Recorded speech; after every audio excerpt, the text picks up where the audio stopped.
Good morning, everybody. Uneducated Economist here. So, wanted to leave an article for you guys talking about the Federal Reserve and how they are not your friend. And you know what I find amusing about the title of that article is that I never really thought that the Federal Reserve was a friend or foe. Like, there was a time I thought of them as a foe, right? I thought of them as like the enemy and somebody who was after me and trying to get to my wealth and take everything from me and make me live in a life of misery. That's what I used to think, and it's no wonder why I lived a life of misery when you are focused in on the outside like that. I don't look at the Federal Reserve as whether or not they are going into like good or bad behavior. That's not like something I think about.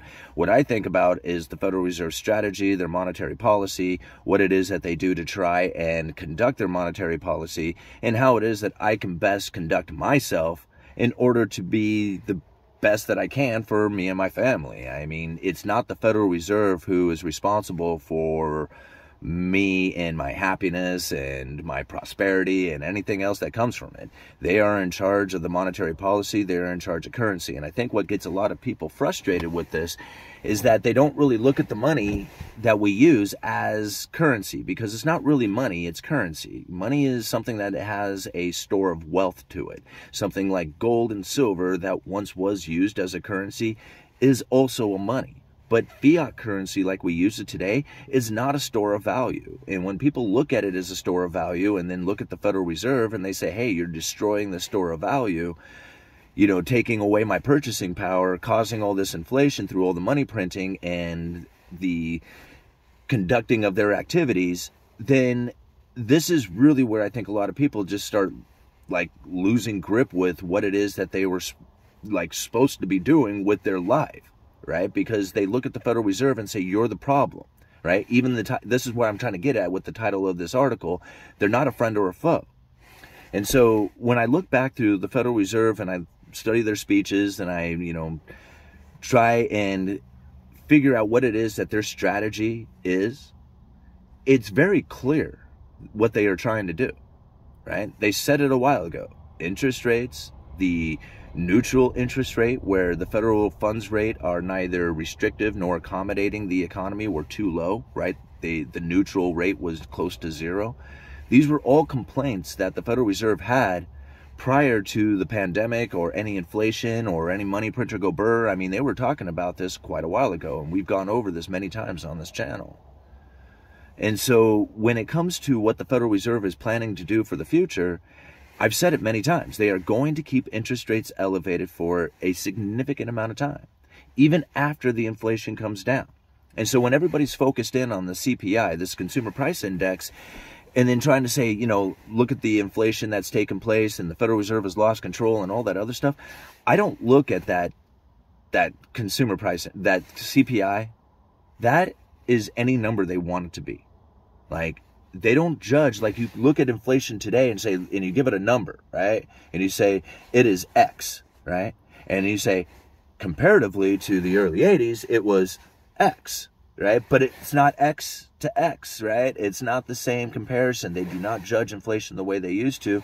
They judge inflation however it is that they need to in order to make that number appear the way it is, so that we can then be like, oh, look at what inflation is, right? I mean, they might as well just make it an arbitrary number and just say, we're just telling you this is what it is, and we're not giving you any reasons to why it is that way. I mean, it's the same thing, but different, right? I mean, anyhow.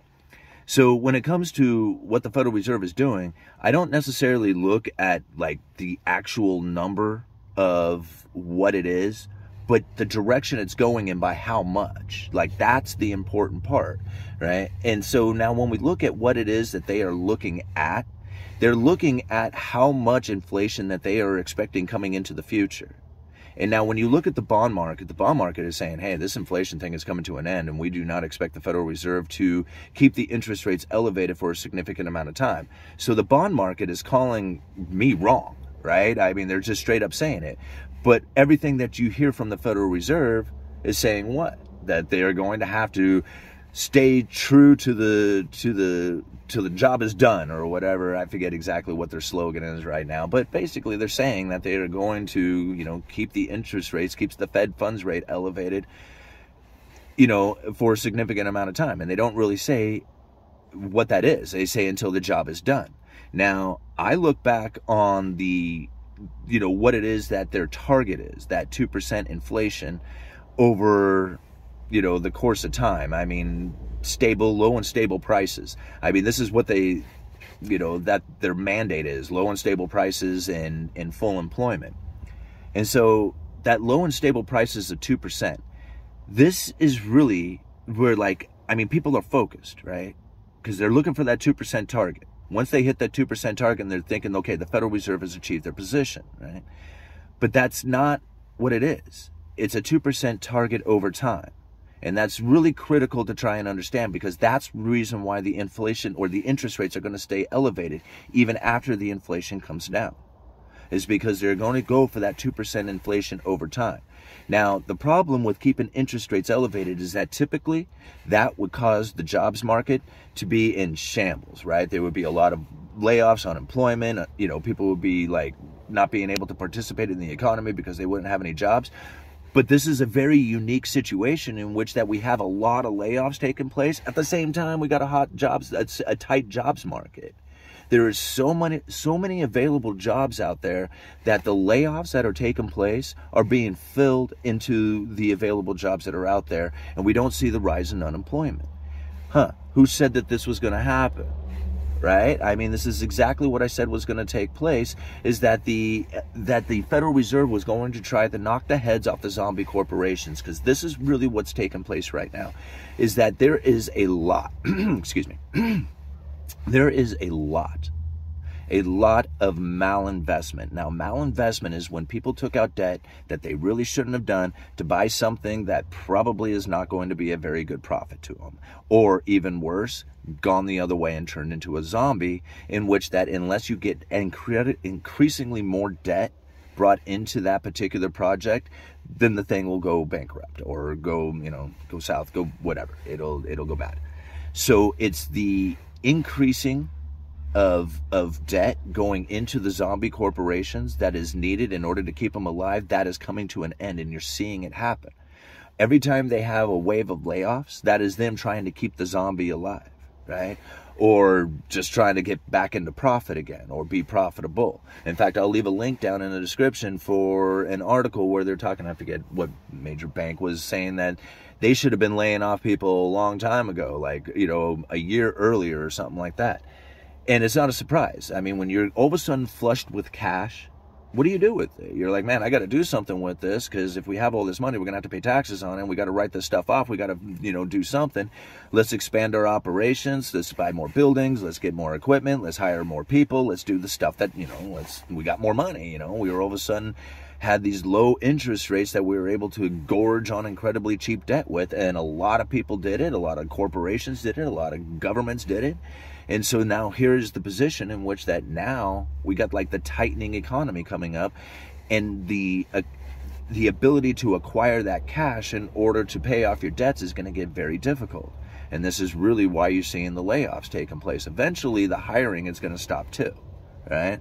And then at that point, that's when the Federal Reserve is going to be like, okay, now we can think about, starting to adjust our monetary policies. But so long as you have that tight jobs market like you do now, and you have the inflation not increasing dramatically, then you're probably not going to find the Federal Reserve changing much. They're going to increase the interest rates a little bit on the Fed funds, but you're going to find where the inflation is going to stop going up and it's going to start coming down, and it's going to be a disinflation scenario. Now, how long that takes, I don't know. I mean, to be honest with you, this has taken a little longer than I thought it was going to, but I always think things are happening faster than they do. There is no doubt in my mind that the Federal Reserve is exactly where they want to be.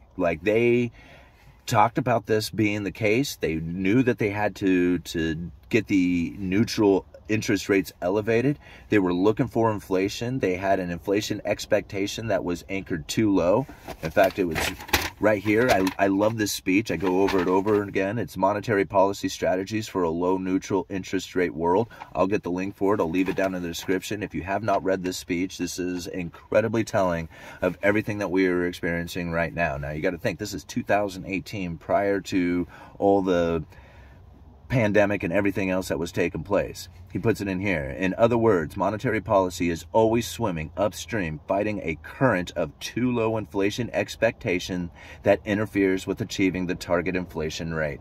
They had to get the inflation expectations elevated. Man, did they ever do it. All right, Uneducated Economist, morning babblings. You guys let me know.